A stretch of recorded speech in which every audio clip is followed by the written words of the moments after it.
1951년 1월의 서울은 겨울보다 더 차가웠습니다. 인민군이 다시 남하한다는 소문에 온 동네가 발칵 뒤집혔죠. 저는 김덕순 41살의 새 아이의 엄마였습니다.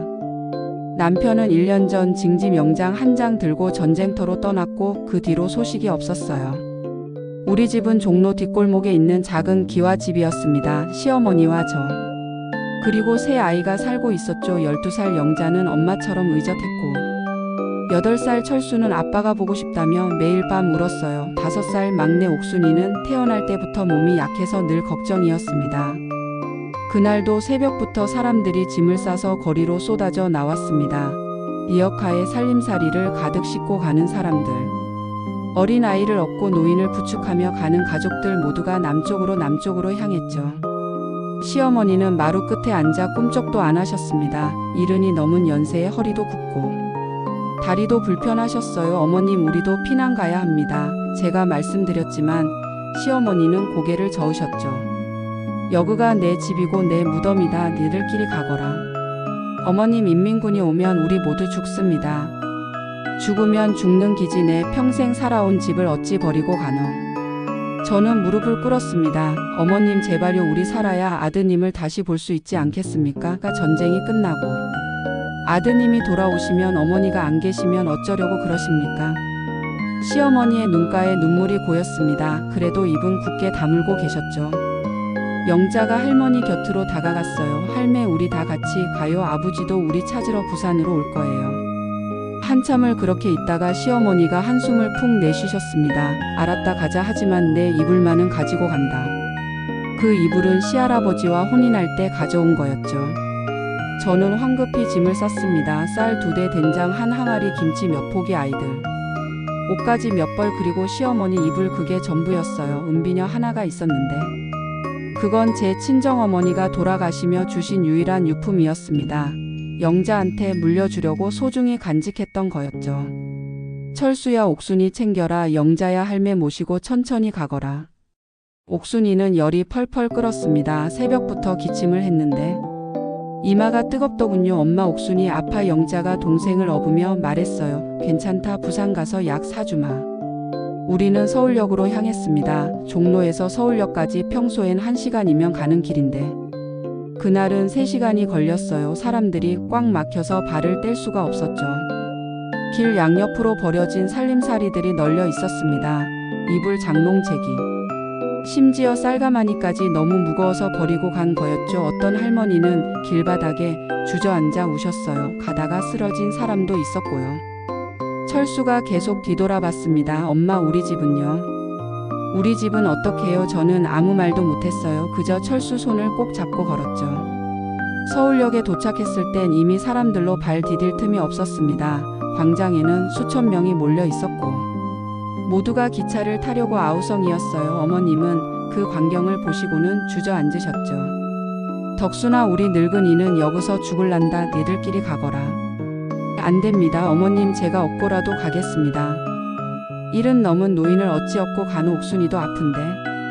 영자가 나섰어요. 할매, 제가 모시고 갈게요. 우리 다 같이 가야 해요. 철수도 끼어들었죠. 할매, 나도 할매 손 잡고 갈게. 시어머니는 두 손으로 얼굴을 가리고 우셨습니다. 그때 기적 소리가 울렸어요. 화물열차가 들어오고 있었죠. 사람들이 우르르 몰려갔습니다. 저도 어머님을 부축하고 아이들 손을 잡고 뛰었어요. 열차 문으로 사람들이 밀려 들어갔죠. 밀리고 떠밀리고 비명과 고함 소리가 뒤섞였습니다. 영자야, 옥순이 놓치지 마라. 철수, 내 손 꼭 잡아라. 사람들에게 떠밀려 겨우 화물칸에 올라탔습니다. 바닥에는 이미 사람들이 빽빽이 앉아 있었고 우리는 문 옆에 겨우 자리를 잡았어요. 시어머니는 숨을 헐떡이셨고 옥순이는 기침을 계속했죠. 그때 밖에서 누군가 소리쳤습니다. 아이고, 내 새끼, 내 새끼. 어디 갔노? 젊은 엄마가 사람들 틈에서 아이를 찾고 있었어요. 하지만 기차는 이미 움직이기 시작했죠. 출발한다. 문 닫아라. 아니, 아직 사람들이 더 타야 하는데. 그냥 가야 한다. 인민군이 곧 온다. 화물칸 문이 덜컹 닫혔습니다. 어둠 속에서 사람들의 신음소리만 들렸어요. 옥순아, 괜찮니? 엄마가 있다. 영자가 동생을 꼭 안았죠. 기차가 덜컹거리며 달렸습니다. 화물칸 틈새로 찬바람이 들어왔어요. 모두들 서로 몸을 기대고 추위를 견뎠죠. 시어머니는 당신 이불을 펼쳐서 아이들을 덮어주셨어요. 어마이 고맙습니다. 뭘 고마워, 내 손주들인데. 1시간쯤 갔을까요? 기차가 갑자기 멈췄습니다. 사람들이 웅성거렸어요. 왜, 선호, 무슨 일이고. 폭격이라도 받는기 아이가. 문이 열리고 영무원이 소리쳤습니다. 물 받아갈 사람 나오이소. 다음 역까지 물이 없습니다. 저는 재빨리 물동이를 들고 내렸어요. 영자야, 엄마 금방 올 테니 동생들 잘 봐라. 다른 사람들도 우르르 내렸죠. 급수대에는 사람들이 줄을 섰습니다. 추운 날씨에도 땀을 뻘뻘 흘리며 물을 받았어요. 제 차례가 왔을 때 기적 소리가 또 울렸죠. 빨리빨리 기차 떠난다. 물동이를 채 채우지도 못하고 뛰어 올라야 했습니다. 그런데 화물칸에 올라타려는데 사람들이 너무 많아서 오를 수가 없었어요. 아이고, 내 물동이 좀 받아주이소. 누가 물동이를 받아줬습니다. 그리고 손을 내밀어 저를 끌어올렸죠. 겨우 올라탔는데 기차는 벌써 달리기 시작했어요. 고맙습니다. 정말 고맙습니다. 살아야지라, 우리 다 살아야 한다 아이가. 영자에게 돌아가니 옥순이가 제 품에 안겼습니다. 엄마 목말라. 물동이를 열어 옥순이 입에 물을 조금 떠 넣어줬죠. 시어머니도 물을 드셨고 철수도 벌컥벌컥 마셨어요.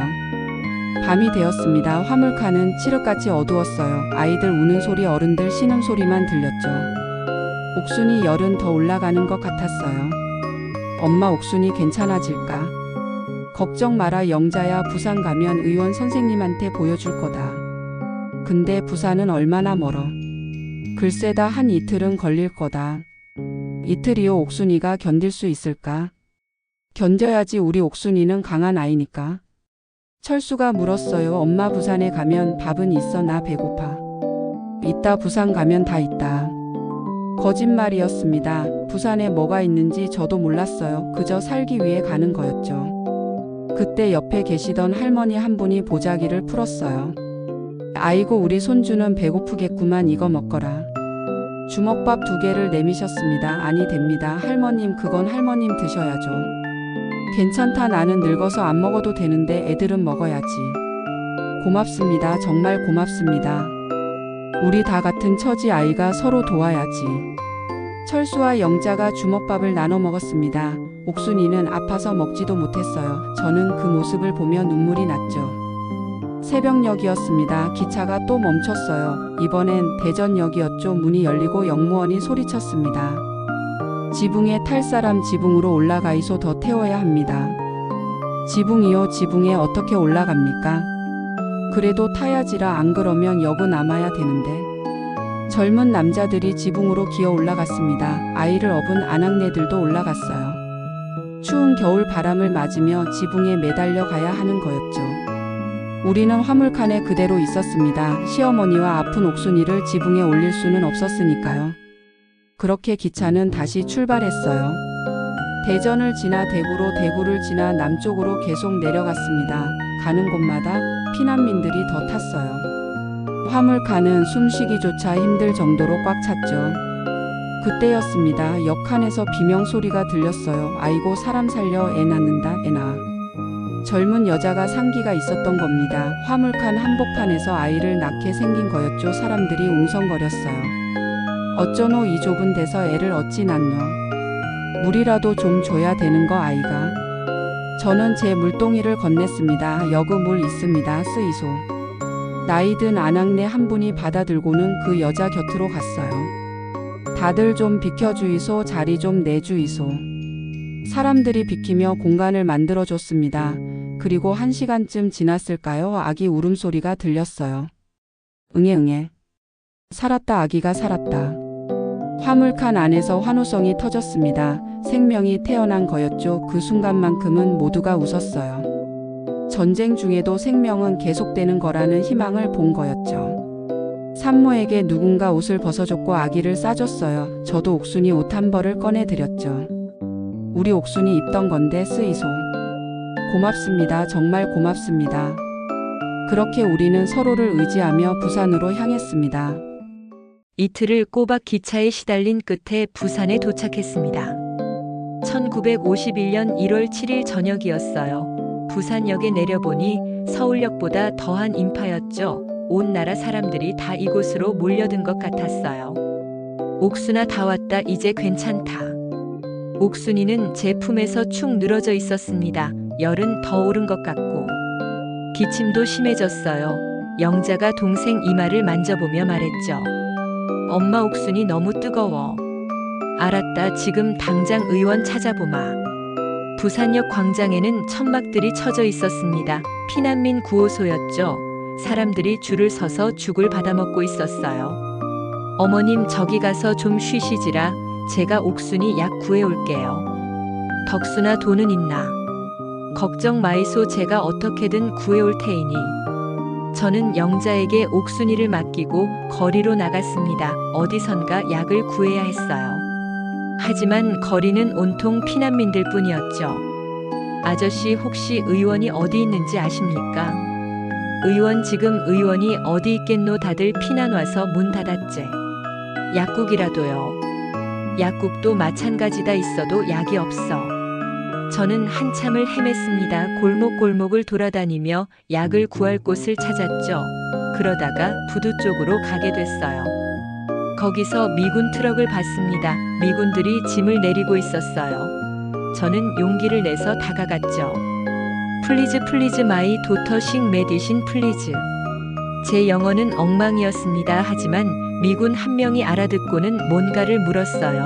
못 알아듣겠더군요. 씩씩. 아이고, 어떻게 말하노? 제가 기침 신용을 했습니다. 콜록콜록하고요. 그랬더니 미군이 고개를 끄덕이고는 트럭으로 갔어요. 잠시 후 하얀 알약이 든 병을 주더군요. 땡큐 땡큐 소머치. 미군이 웃으며 엄지를 치켜 세웠습니다. 저는 눈물이 났어요. 그 약을 꼭 쥐고 구호소로 달려갔죠. 옥순아, 엄마 왔다. 약 구해왔다. 옥순이에게 약을 먹이고 물을 먹였습니다. 그리고 구호소에서 받은 죽으로 저녁을 먹었죠. 하지만 여기서 계속 있을 수는 없었어요. 덕순아, 우리 어디 가서 자야 되는 기 아이가? 그러게 말입니다. 여기는 사람이 너무 많아서. 영자가 물었어요. 엄마, 우리 집은 어디서 구해? 우리 어디서 살아? 모르겠다. 영자야, 일단 오늘 밤은 여기서 자고 내일 알아보자.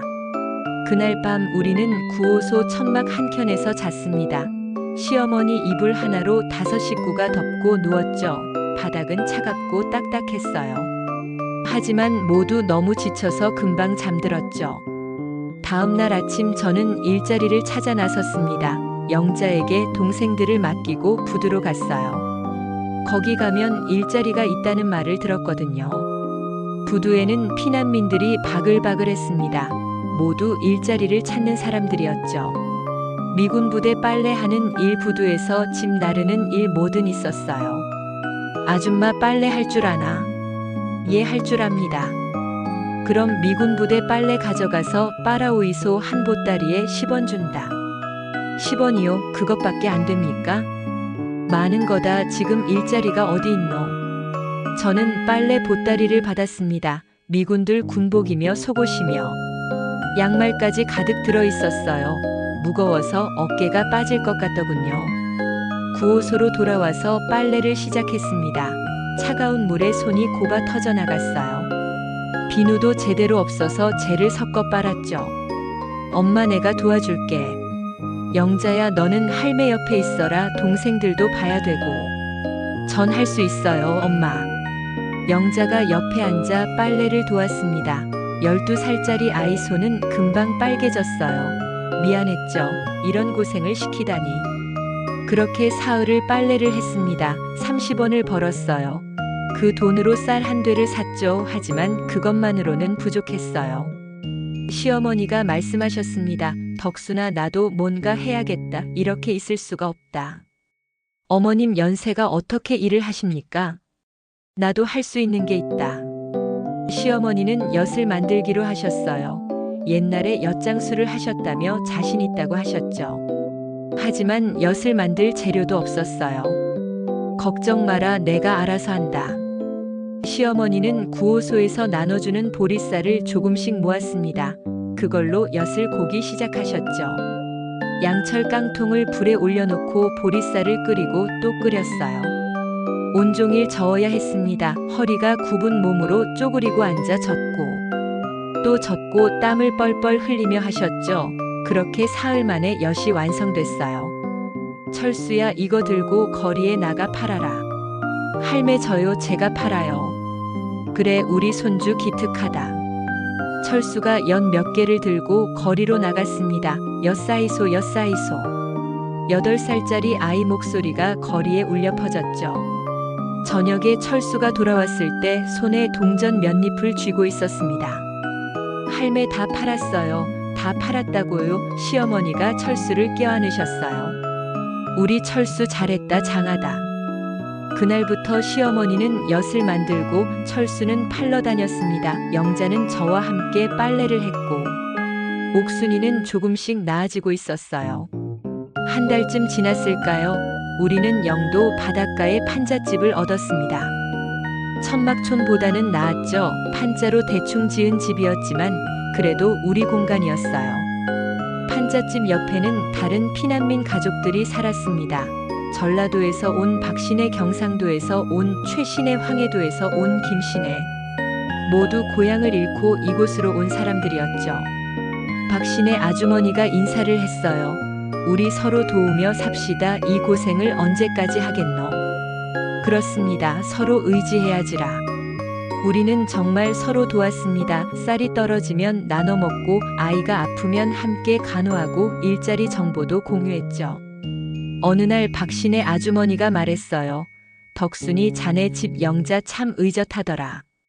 우리 집에서 애기 좀 봐주면 안 되겠나? 품삯을 주겠네. 영자를요? 그래, 우리 막내가 돌도 안 됐는데 내가 일을 나가야 되거든. 알았습니다. 영자한테 물어보겠습니다. 영자는 흔쾌히 승낙했습니다. 엄마, 나도 돈 벌고 싶었어요.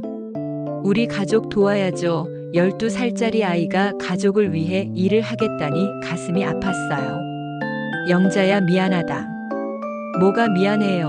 엄마, 나 할 수 있어요. 그날부터 영자는 박씨네 아기를 돌봤습니다.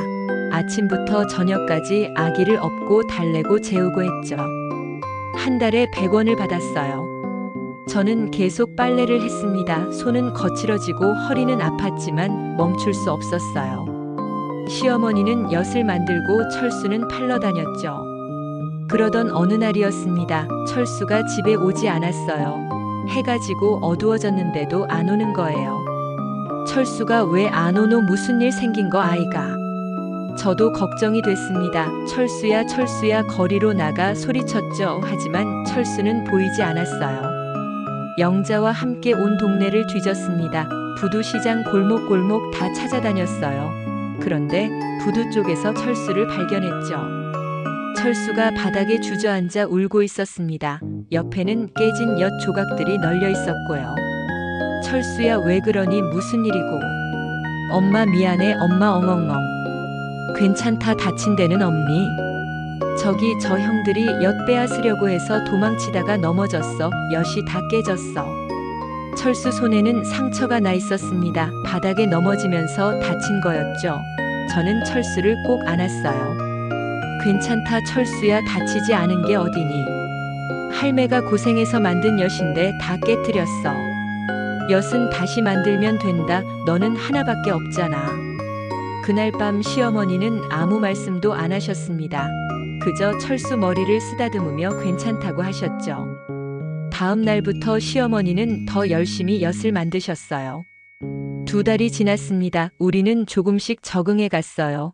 아침에 일어나면 저는 빨래터로, 영자는 박씨네로, 시어머니는 엿을 끓이러, 철수는 거리로 나갔죠.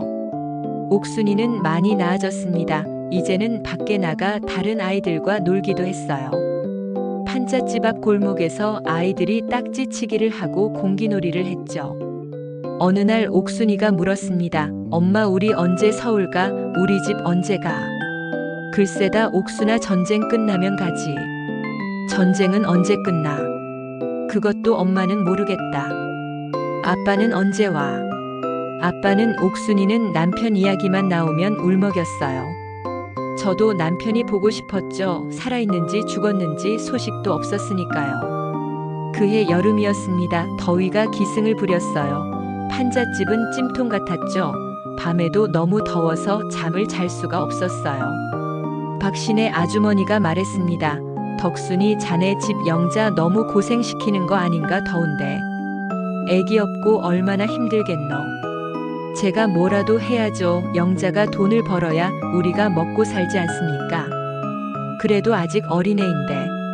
영자는 불평 한마디 없었습니다. 덥다는 말도 힘들다는 말도 안 했어요. 그저 묵묵히 아기를 돌봤죠. 그 모습이 기특하면서도 미안했어요. 어느 날 저녁 영자가 집에 왔을 때 얼굴이 새빨갛더군요. 열사병에 걸린 거였어요. 영자야 괜찮니? 엄마 머리가 아파 어지러워.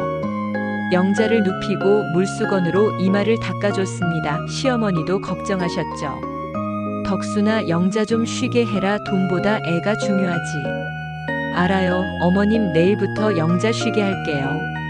다음날 박시내에 가서 말했습니다. 미안합니다. 영자가 아파서 당분간 못 나갈 것 같습니다. 아이고 그러십니까가 알겠습니다. 품삯은 걱정 마이소 다 드리겠습니다.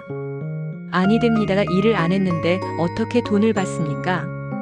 그래도 됩니다. 영자 얼른 낳으라고 하이소. 박신의 아주머니는 좋은 분이었습니다. 며칠 후 북어 몇 마리를 갖다 주시더군요. 영자 보약된다고요. 영자는 일주일쯤 쉬고 나왔습니다. 하지만 다시 일을 나가기는 어려웠어요. 대신 제가 일을 더 많이 했죠. 빨래 외에도 부두에서 자비를 구해했어요. 그러던 어느 날 최신의 아저씨가 말했습니다. 덕순이 내일 부두에 배 들어온다는데 불이 일하러 안 갈래? 불이 일이요. 그래 짐 나르는 일인데 품삯이 쏠쏠하다. 저는 여자인데 할 수 있을까요? 할 수 있지. 요즘 여자들도 많이 한다. 다음날 새벽 부두로 갔습니다. 배에서 짐을 내리는 일이었어요. 쌀가마니며 상자며 무거운 짐들이었죠. 저는 있는 힘껏 날랐습니다. 어깨가 짓눌리고 등이 휘어질 것 같았어요. 하지만 참았죠. 하루 품삯이 50원이었으니까요. 그렇게 일을 하던 어느 날이었습니다. 짐을 나르다가 발을 헛디뎠어요. 그대로 넘어졌죠. 아이고. 상자가 떨어지며 깨졌습니다. 안에 있던 병들이 와르르 쏟아져 나왔어요. 아이고 이를 어쩌노. 이거 물건값 물어내야 되는기 아이가. 최신의 아저씨가 달려왔습니다. 덕순이 괜찮나? 다친 데 없나? 발목이 삐끗한 것 같아요. 감독관이 소리쳤습니다. 이거 누가 물어낼 거고? 제가 물어내겠습니다. 얼마나 물어낼 건데 이거 귀한 거라. 저는 그달 번 돈을 다 물어내야 했습니다. 한 푼도 남지 않았어요. 그날 저녁 집에 돌아왔을 때 빈손이었죠.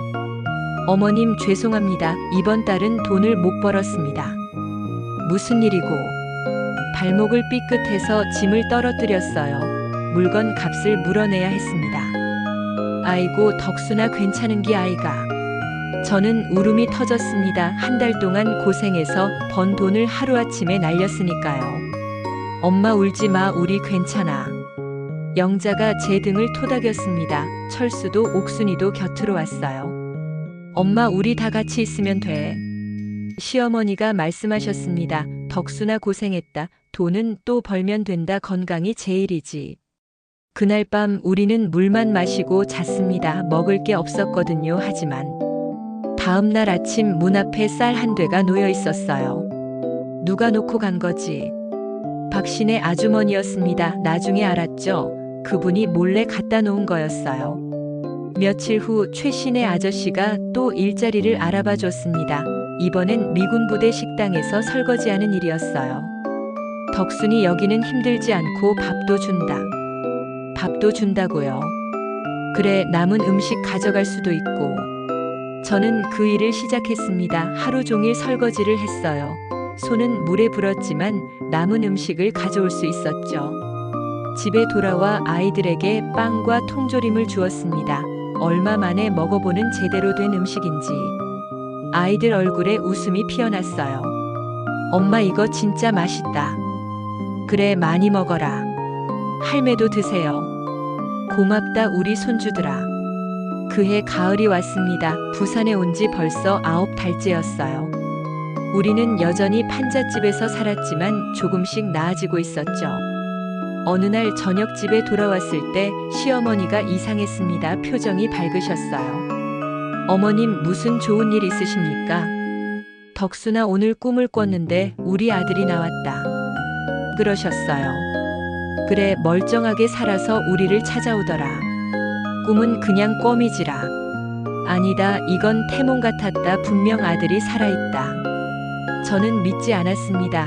남편은 이미 죽었다고 생각했거든요. 1년 넘게 소식이 없었으니까요. 하지만 시어머니는 확신하셨습니다. 우리 아들 산다, 분명 산다. 그래서 매일 기도를 하셨어요. 그러던 어느 날이었습니다. 철수가 뛰어왔어요. 엄마 아저씨가 우리 찾는다. 무슨 아저씨? 군복 입은 아저씨, 우리 아빠 아는 사람인가 봐. 저는 뛰어나갔습니다. 판잣집 골목 어귀에 군복 입은 남자가 서 있었어요. 혹시 김덕순 씨 댁 아십니까? 제가 김덕순인데요. 아, 찾았습니다. 저는 육군 2등병 박철수라고 합니다. 무슨 일로 오셨는데요? 댁의 남편분 김영수 상사님 아십니까? 남편을요? 남편이 어떻게 됐습니까? 살아계십니다. 지금 부산 육군병원에 계십니다. 뭐라고요? 살아있다고요? 네, 부상을 입어서 후송됐는데 이제 많이 나으셨습니다. 저보고 가족 좀 찾아보라고 하셨습니다. 저는 그 자리에 주저앉았습니다. 살아있다니, 남편이 살아있다니. 시어머니가 뛰어나왔어요. 뭐라고? 우리 아들이 산다고. 네, 할머님 영수 상사님 살아계십니다. 어머니는 하늘을 보고 두 손을 모으셨습니다. 고맙습니다. 고맙습니다. 영자와 철수와 옥순이도 울었어요. 아빠가 살아있어. 아빠를 만날 수 있어. 병사가 말했습니다. 지금 가시겠습니까? 제가 모셔다 드리겠습니다. 가야죠. 당장 가야죠. 우리는 서둘러 준비를 했습니다. 얼굴을 씻고 옷을 갈아입었어요. 시어머니는 당신 비녀를 꽂으셨죠.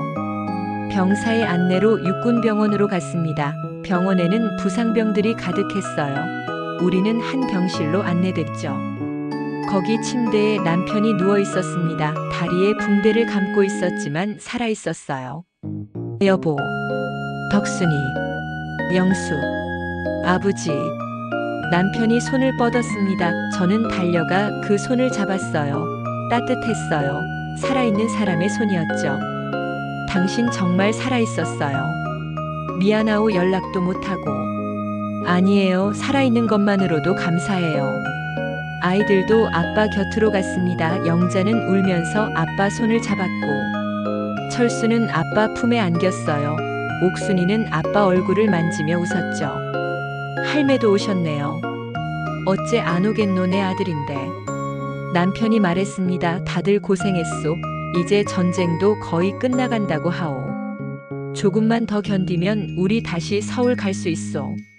그날은 우리 가족에게 가장 행복한 날이었습니다. 헤어졌던 가족이 다시 만났으니까요. 전쟁 중에도 희망은 있었던 거죠. 병원을 나오며 하늘을 봤습니다. 부산 하늘은 맑았어요. 별들이 총총 빛나고 있었죠. 저는 그 별들을 보며 생각했어요. 우리는 살아남았다. 이 고난도 이겨낼 것이다. 남편이 병원에서 퇴원한 건 한 달 뒤였습니다. 다리는 아직 완전히 낫지 않았지만 걸을 수는 있었어요. 우리는 함께 판잣집으로 돌아왔죠. 영수가 집을 보고 말했습니다. 여기서 살았소, 이런 데서. 할 수 없었어요. 피난민들은 다 이렇게 살아요. 고생했소, 정말 고생 많았소. 당신만 살아 돌아온 게 어디예요? 남편은 전쟁 이야기를 들려줬습니다. 1.4 후퇴 때 부대가 포위됐다고 했어요. 사흘 동안 싸우다가 다리에 총을 맞았대요. 정신을 차려보니 야전병원이었소. 거기서 부산으로 후송됐고. 얼마나 무서웠어요. 무섭긴 뭐가 무서워. 살아야 한다는 생각밖에 없었소. 당신과 아이들 생각하면서 버텼소. 남편 손에는 총 쏜 자국이 남아 있었습니다. 거칠고 상처투성이었죠. 하지만 그 손을 잡으니 든든했어요. 이제 우리 어떻게 살아야 할까요? 일단 내가 일자리를 찾아봐야지. 다리가 완전히 나으면 뭐든 할 수 있어. 당신 다리는 괜찮겠어요? 걱정 마시오. 이 정도는 아무것도 아니오. 남편은 며칠 쉬고 나서 일을 찾기 시작했습니다. 하지만 쉽지 않았어요. 부산에는 일자리를 찾는 사람이 너무 많았죠. 덕순이 일이 없소. 어디를 가도 사람이 넘쳐나오. 그럼 어쩌죠? 걱정 마시오. 내가 뭐라도 찾아볼 테니. 남편은 포기하지 않았습니다. 매일 아침 일찍 나가서 저녁 늦게 돌아왔어요. 그러던 어느 날 좋은 소식을 가지고 왔죠. 덕순이 일자리 구했소. 정말요? 어디서요? 부두에서 하역 일을 하기로 했소. 다리가 좀 불편하지만 할 수 있다고 하더군. 다리는 괜찮겠어요. 이 정도 일로 포기할 수 없지. 남편은 다음 날부터 부두로 나갔습니다. 다리를 절뚝거리면서도 짐을 날랐어요. 저녁에 돌아오면 다리가 부어 있었죠.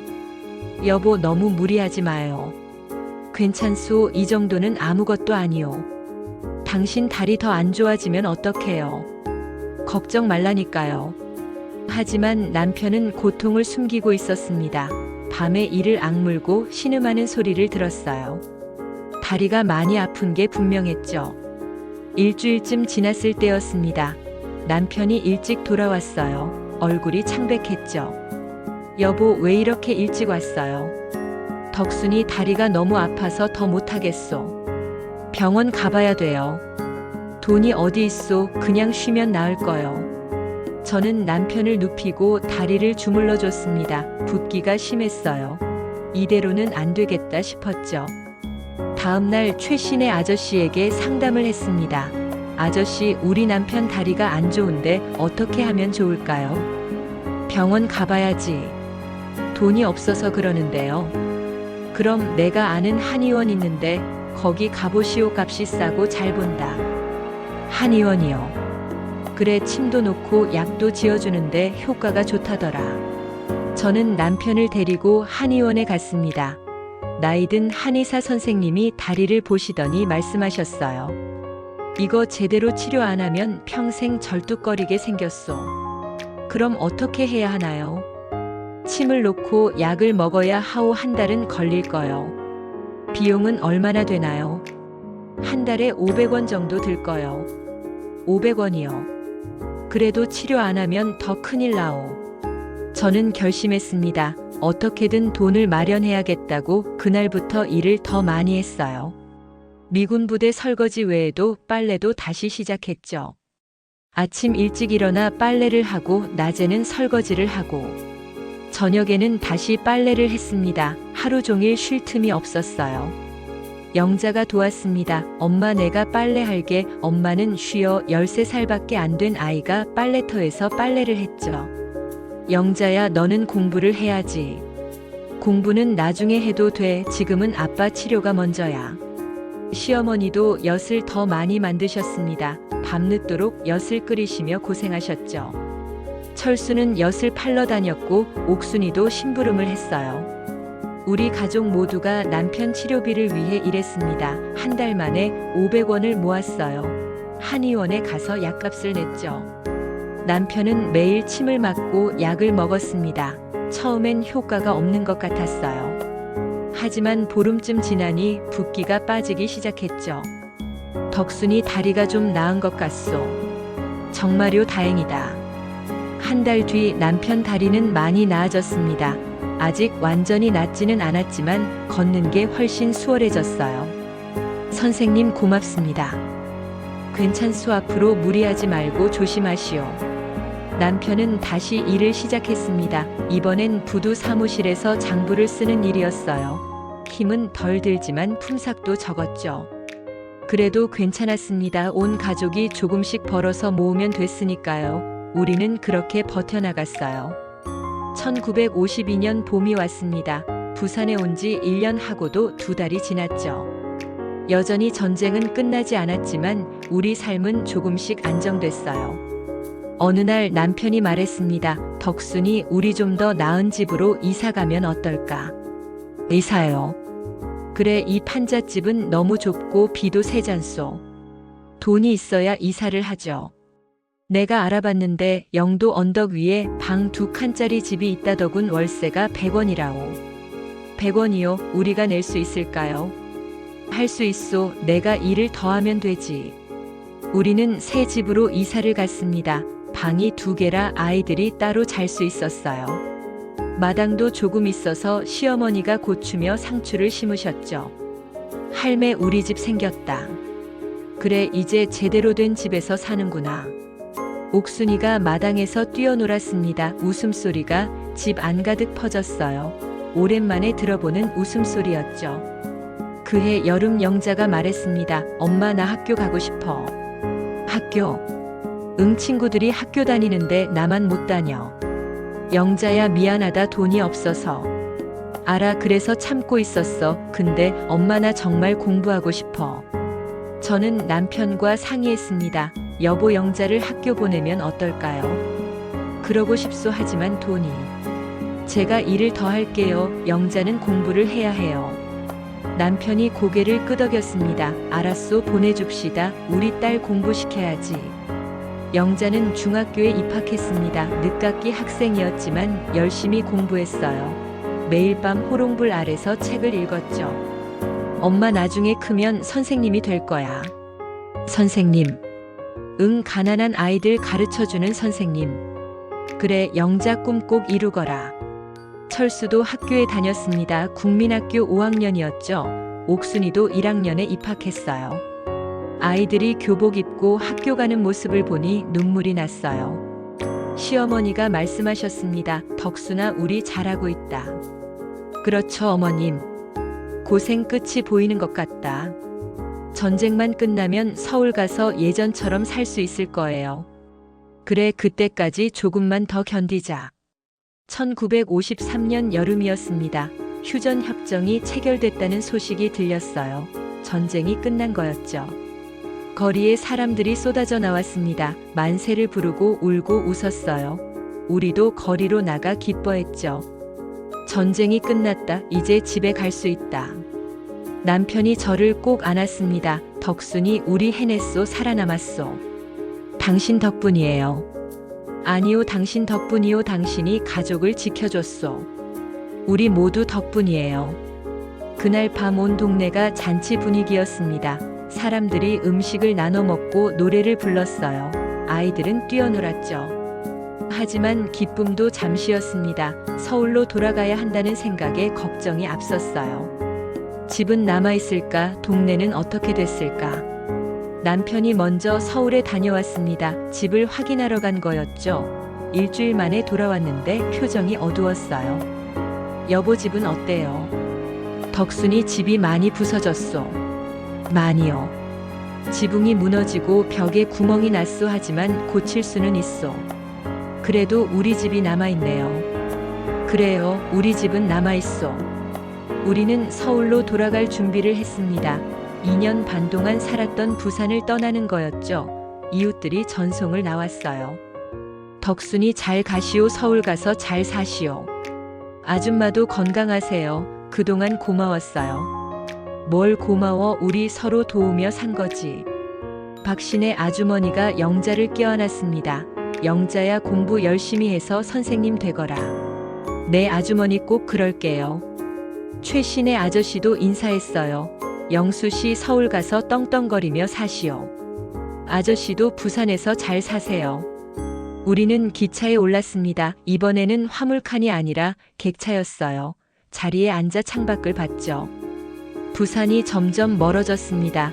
2년 반 동안 울고 웃었던 곳, 고통과 희망이 공존했던 곳. 그곳을 뒤로 하고 서울로 향했어요. 기차 안에서 시어머니가 말씀하셨습니다. 덕순아, 우리 여기서 참 많이 컸다. 그러게요, 어머님.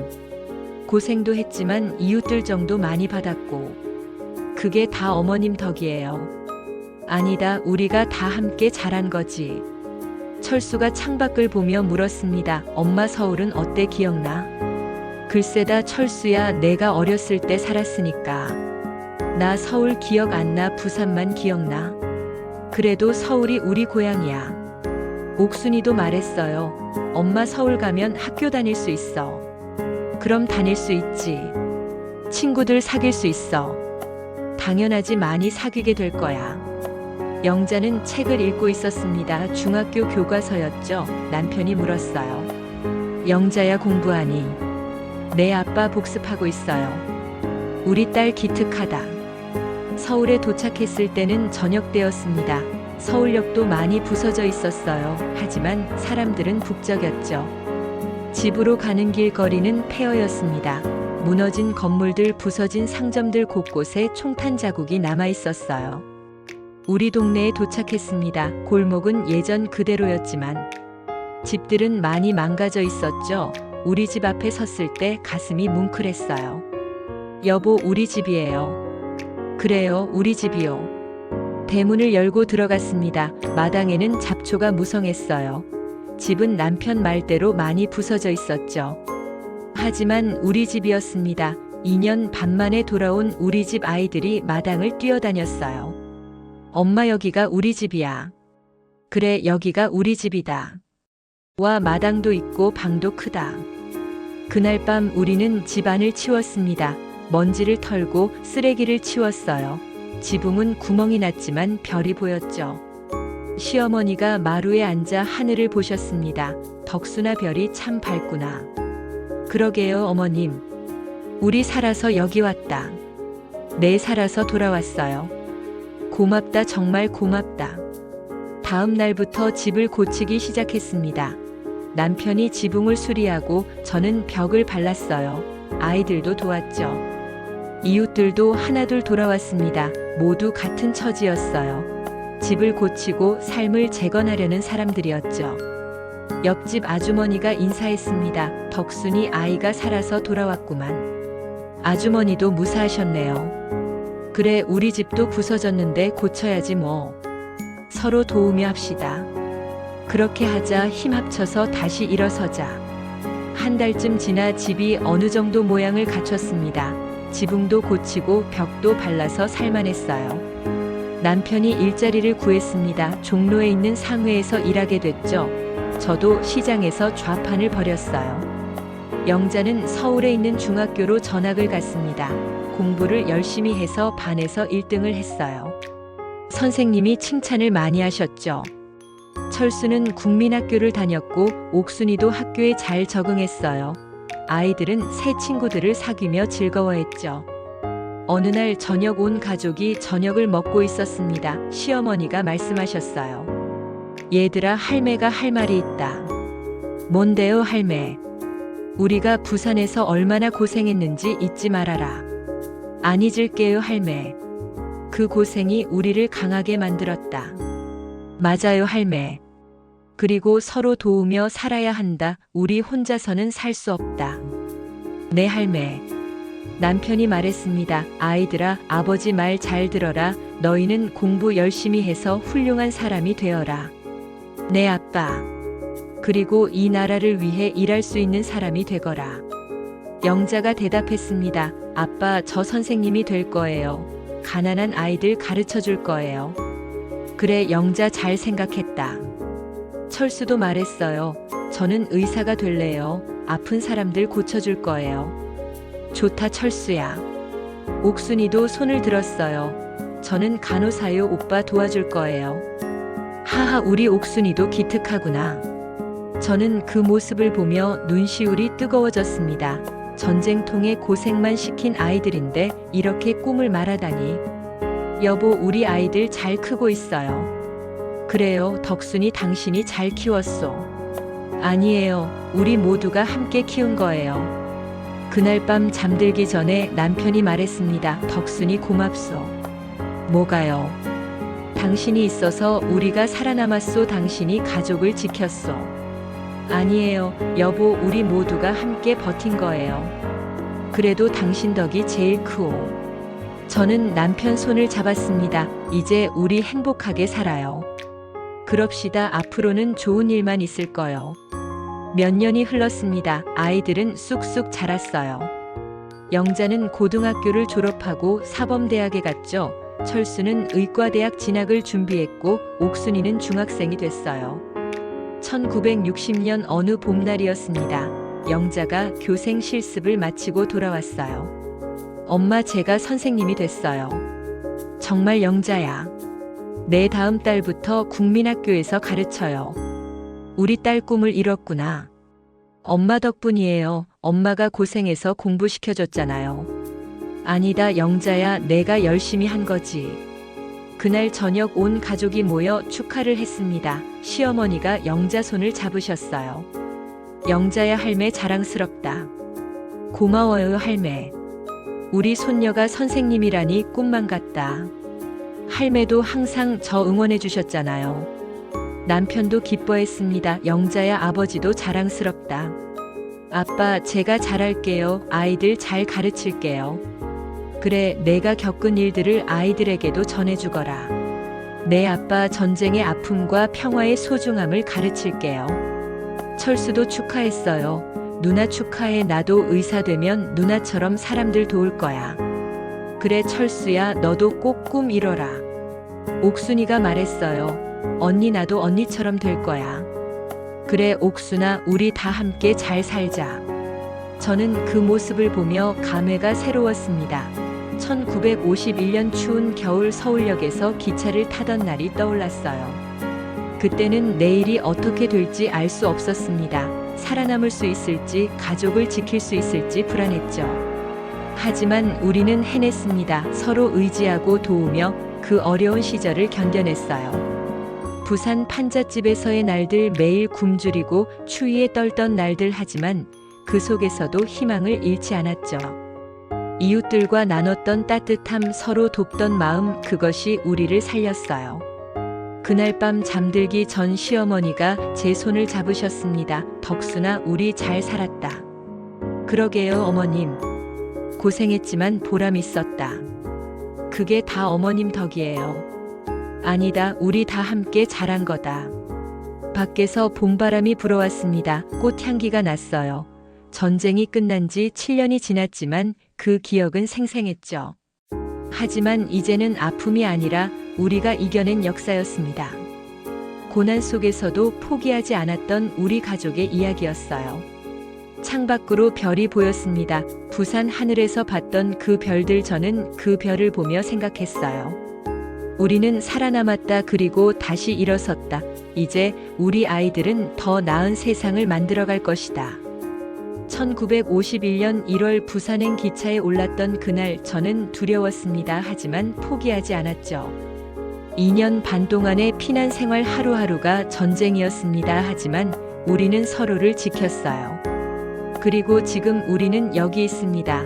서울 우리 집에서 가족 모두가 건강하게 함께 있어요.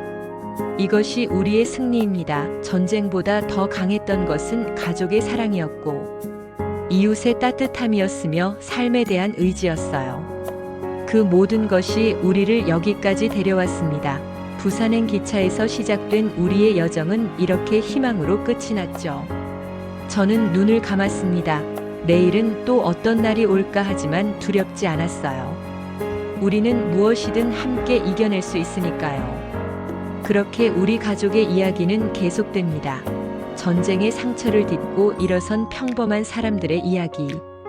그것이 바로 우리의 역사입니다.